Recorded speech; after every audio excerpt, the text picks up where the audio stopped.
who has spent put in a shift. What hasn't But he has George put in a shift done? on this radio station. He has at some indeed. stage in the Great past. programmes here, Yeah. and I think there might be repeated from time to time motivational journeys. So you'll recognise his voice when you hear it. He's intrepid and the author of no less than 9 books, and he'll tell us. I think he's turned them out at a rate of 9 a week. He's a flyer. Well, they're now available as audiobooks. There's absolutely no excuse.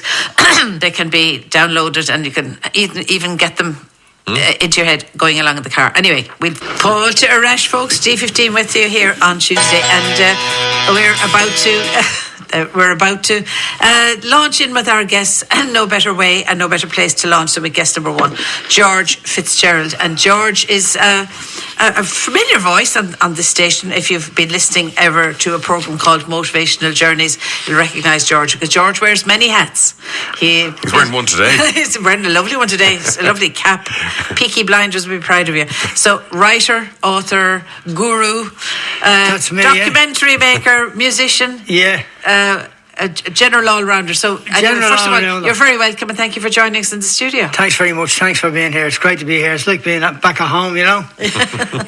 My former home where I dwelled. So, which hat are you wearing today then? Well, I'm wearing the writing hat, the documentary hat. The last couple of, if you actually Google it, but the last couple of months there's been a lot of press concerning documentaries that I've done. Yeah. And I think there's actually an article this morning come out in the Dungarvan Leader about a documentary that I did. So today I put on my writer's hat. Okay. Because I'd rather just talk about writing for a change, you know what I mean? Because that's basically... Well, you've done a fair bit of it. You're on book number 9. I'm on book number 9. I'm only on book number 9 in that particular series. But I've done another 3 books in total with that. But I've done a lot more books previously. Clearly I didn't do all my homework. No, you're right there. George, these would be the other books you're referring to are the Ashley Brown books. The Ashley Brown books, that series was done as well. And I've done other books prior to that. In actual fact, there's that many books. I went on this journey of this audiobook thing. Yeah. And the audiobook suits me, and it all basically came out of a COVID thing, really, because when you're a publisher, you're in a situation like me, and COVID hits, and you've books stacked left, right, and centre. And you're self-published, are you? Yeah. And you've nowhere to go with them. But you've nowhere to go. They're just stacked there now. Yeah. Right. And like Pat Inglesby had to sit in the street corners and sell his books. He sat in the street corners. But when you have a number of books in storage, and 4 years go by and there's nowhere to go with them. So you go online? Yeah, I never do that again. So I went online with some of them, But then I decided to come up with an idea was, why not try the audiobook? And to me, it's just a little journey. Yeah. I'm going on. One of the great advantages of doing the audiobook yourself is it's your own authentic voice coming through. So it makes and of course the 8 or 9 books, there's 9 now. It is an autobiographical journey. Yeah. So it's the value of hearing that narrative in your own voice makes it a more immediate experience for listeners, I think. Absolutely, without doubt. That's one of the unique selling points to it, in the sense of it's not a selling point because it's free. But the point is that it is my own natural voice. And the thing is with me is, for example, the first book, all those 9 books, and there'll be a few more to come, but they're originally from another book which I wrote in 2005 called Somebody Up There Likes Me Too, which the title was coming from a Rocky Graziano. That's right. book. Paul Newman film. Somebody Up There Likes Me. Yeah. Right, Tony Sale, Rocky Graziano.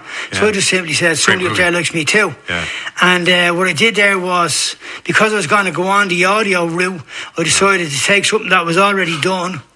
Yeah. Well, look, it says 9 books in an autobiographical series. Condense that for us. Tell us a little. Yeah. Condense that as much as you can. There's a writer's challenge for you now. Absolutely. The thing about writing is this, from the writer's perspective, it's really about the mastery, the art of actually writing, not so much as the storyline itself. Now, the storyline is very important, but for a writer, for me personally, it's really about how it's written. Right. Okay. Now, I wrote the book. The first book is called We Lived in the Sky. And the reason why I called it We Lived in the Sky was because we lived on the 10th floor. The flats. And we lived in the sky. Yeah. So that whole story is not taken from a perspective of some sort of intellectual who studied in university and college and basically came across this idea of the flats of Ballymun, this geographical, suppose, iconic place that once was Dublin, in Dublin, no longer there. This is coming from an eyewitness report because I was the eyewitness who lived it. Yeah. In that part. Well, they always say, write what you know, so this is what you knew. That's what I knew, and that's what that particular first book is about. Basically, growing up in the flats of Ballymun and trying as best I could to grasp and bring in the atmosphere, so that the reader gets a real sense of what it was like. A person on another interview in Cork the other day was interviewing me about certain things. Then he said, come back to the Ballymun thing. What was it like in the flats of Ballymun? So he asked us the question. So I told him exactly what it was like. He went into the flats, the stairwell was concrete, steps were concrete, walls were concrete, ceiling was concrete, everything was concrete. It was grey and concrete, and that was what you're surrounded with. And we lived in the tent. Right. So that and the lifts were nearly always broken. They were always broken. Yeah. They were nearly more broken than he went. And it got to the point for some people, not for us because we are kids, some people just didn't bother. Yeah. Because I'd rather climb the stairs, as an old woman says, than be caught in it. Yeah. When it's broken, I'm on the 7th. Yeah. You don't be in it when it breaks down. No.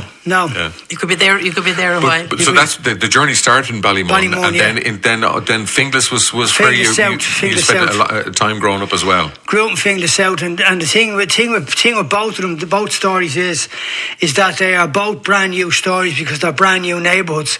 Okay. Ballymun is only built. Yeah. Finglas South is only built. So these are two brand new stories coming from two brand new experiences in two brand new neighbourhoods that, in all fairness, without putting the neighbourhoods down, they by themselves have generated enough publicity throughout the years. Like, people have said to me, what was it like growing up in Finglas? Nobody'd ask you what was it like growing up in Blackrock. Yeah. No, but here's the thing, George. Growing up in Finglas and Ballymun, there wouldn't be too many of your contemporaries at that time who ended up as published authors. No. So what was it in you that was different?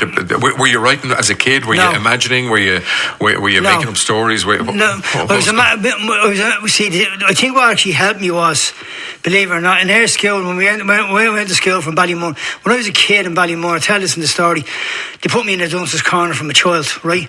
So from a child, I'm a dunce. Expression. Yeah. I'm a dunce. Yeah. So psychologically, I asked the psychologist one time, what's that equivalent to? He said, that for a 5-year-old child, that's equivalent to a 19-year-old walking through Vietnam. In his little experience of life, among his peers, being jeered and laughed at and slagged, that would have been a horrendous experience for that kid. Right, now I'm talking about this, I'm not talking about, we didn't grow up in Calcutta, we're not in El Salvador, this is only a child's experience. But the point is, intellectually, on the road you're going to travel, that was a devastating thing to happen. Now, and then when I was in Finglas, the class was divided up with the very good row, so there's a very good row, the good row, the medium row and the bad row. Right. And I was in the bad row. So all my school days. And was the bad row, was that about ability or was it about behaviour? Ability. I suppose well, a lot of things were going undiagnosed at that stage. I presume reading difficulties, dyslexia, and so on. Remedium, ADHD, all that stuff was undercovered.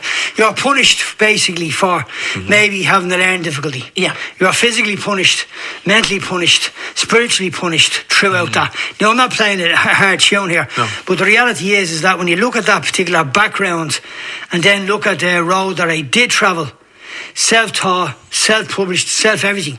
It's a remarkable story in itself, if you don't mind me saying it. The word I came across many years ago is it's called an autodidact, somebody who taught him or herself. Yeah. And so next time you're asked, tell them you're an autodidact, all right? But look, then as a young man, yourself and your brother were in a group of people who got into music. Music was obviously a big deal for you guys. We were boxers to start with. We were in the papers from children. Okay. We were in the papers from boxing. Me and my brother Joseph, and then later on, obviously. What sort of level did you get to? We won a lot of titles. We won League, Dublin League titles, County Dublin championships. I won featherweight titles, Leinster featherweight champion. Blah blah blah. Went from a kid like 5 stone up to about. I was moving up from the featherweights up into the lightweights. Boxed over in England, done all that stuff. Boxed up the north, beat Ulster champions, beat national champions. Done that. Would you been a contemporary of McGuigan? Would you be? Well, he was of a different. He was of our era. Frank McGuigan was in the stadium when we were kids. Right, yeah. He'd have been a little bit older. Okay. But the main guy from there at that particular point, and that's why I'm in Dublin, would have been Phil Sutcliffe. Oh, right, yeah. Phil Sutcliffe was the golden boy of boxing. I think he won a bronze medal in European Championships. Yeah. And has done a lot of training over the years as well as training a lot of people. Conor McGregor, to name but a few. Yeah. Very good. So boxing was one pillar in your life. But music was another strong pillar for you and your brother. Yeah. We went into the band. There was the three of us. In our family, there was Wesley, Pa. Wesley was a lot younger than us. Wesley, Pat, Joseph and me. And me, Joseph and Pat, we were involved in the band. Then my wife was involved in the band, Sandra. Okay. Sandra McGowan. Yeah. And then Joseph's wife was involved in the band. So really it was a family thing. Now there was Joe Bell, Paul McCarthy and Ken McCluskey, who was Derek Scully in the film The Commitments. And for listeners, just to fill you in, the band we're talking about they were called the D11 Runners, and they're one of the unsung heroes, I think, of that era. There's not much recorded legacy around George. You didn't get a chance to record them. There's fragments here and there. There's a couple of songs. There's a couple of tracks. I Surrender, People Let's Dance, blah blah blah. I found recorded at the waterfront, I think. Yeah, you can do that. That's on YouTube. But the quality of the sound isn't there.